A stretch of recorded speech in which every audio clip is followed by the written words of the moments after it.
Hello everyone, this is Sh.Baluch, the author of the Arritan series. Today I want to talk about Sherhast, where the action of my fantasy story takes place.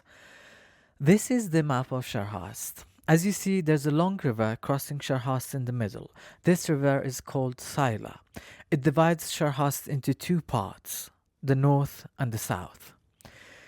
The main lands in the north are Sraphanais, Grithide, and Frosan. Before talking about the inhabitants of these three lands, I need to add that when the Arritan diamond shattered, it mostly affected the northern lands. Sraphanais used to be a golden land where the Sraphana people lived. They were beautiful, luminous beings with golden hair. Many of their houses and even the mountain ranges surrounding their land were made of gold. But the dark Arritan spell ruined their glorious land, and they all caught fire. Men and women, old and young, all burnt in those strange flames that didn't kill any of them, but tormented them. After the flames subsided, none felt inflammation or pain in any part of their skin, and they felt soothed like hot metal suddenly immersed in cold water. Yes, they were not in pain anymore, but none of them was a beautiful Seraphina anymore. Instead of that soft, clear, radiant skin, their entire body was covered with rough, dead skin that could no longer feel anything. The Seraphinas, once known for their shiny, delicate golden hair, no longer had a single hair on their head, and the thick skin of their scalp was full of small grooves that looked like deep wounds.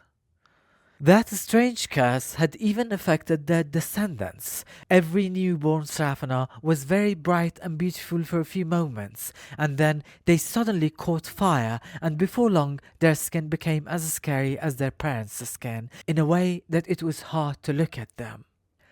For this reason, the Sraphanas always wore black clothes covering their entire bodies.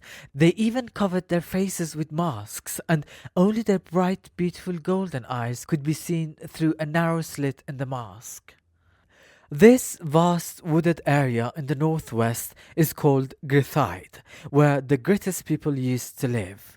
They were lovely forest creatures with green skin and leaves growing on their heads instead of hair. The Gritis folks had a great interest in music. They made various musical instruments from the wood of the trees and played comforting, mesmerizing songs. They were also much better than other Sherhastans in archery. The sharpness of vision, agility, and accuracy seemed to be in their blood.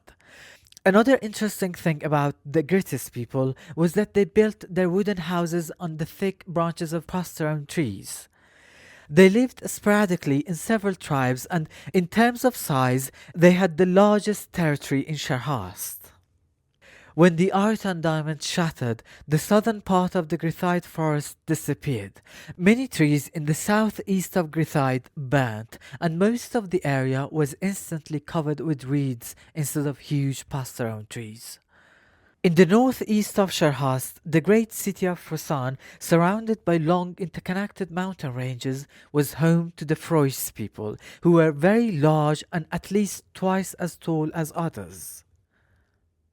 The Froises, with their large skeleton and extraordinary strength, could have easily defeated other Sherhastans in battle, but they used their power to build sturdy structures, not to fight with folks weaker than themselves. Frois men could move very large stones, and they had built a magnificent stone city. They also built the great Sharden Bridge over the Sila River.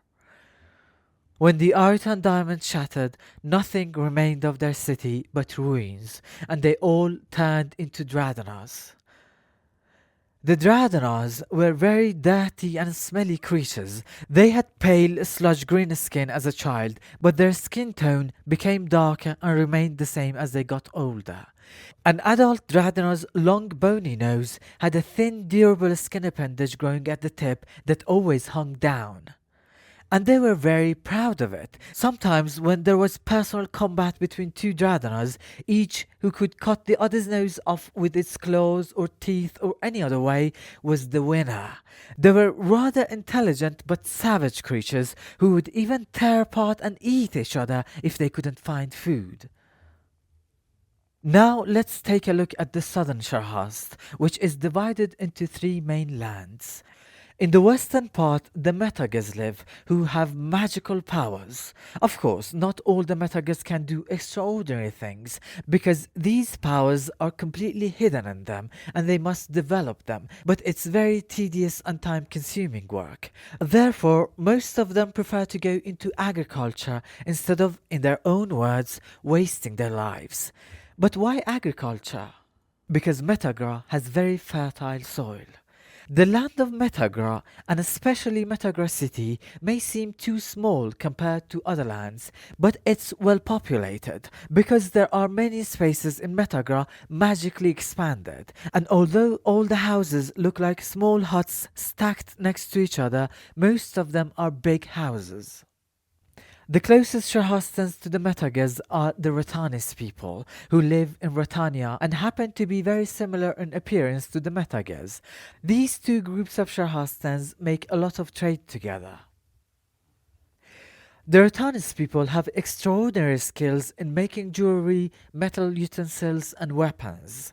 They're not only capable of making strong swords, but they are also capable swordsmen. In addition, among them, there are many artists who make the most beautiful sculptures out of stones. The Metagas sell their agricultural products to their Tanismen or exchange them for different sorts of goods. The connection between the two lands is perhaps one of the few important things that haven't been affected by what happened to the Arritan diamond. Metaga farmers still regularly travel to Ratania to trade with the Ratanismen. In the southeast, there's a lake called Heliatin, which is surrounded by mountain ranges. In the middle of this lake, there's an island called Talapek. The last group of Sherhastans, the Talapans, live on this island. If I want to describe the Talapans in one sentence, I must say they are the most harmless beings in Sherhast. And they have very small bodies. If you see them for yourself, you'll think they're all young children. Besides, they live much shorter than the other Sherhastans. The Talapans' main art is spinning and weaving, but they don't use ordinary yarns made of animal wool. Their work is so special. There's a big mountain in the middle of the island with lots of interconnected tunnels. In those tunnels, they keep some special insects which produce viscous juices of different colors. The hard-working Talapans patiently collect these colorful juices and turn them into very fine threads in a weird process. Then, using them, they weave very high-quality and expensive fabrics. Okay, these lands were the six main lands in Sherhast, but there are some other regions too. In the north, we have Lake Prazola, the Green Mountains, Tlakiston Swamp, Lake Tlakiston, the Horror Mountains, and the Misty Forest. And in the south, there are places like the Chusin Mountains, the Black Lake, the Agantron Plain, Lake Agantron, the Heidelia Plain, and the Lacatian Mountains.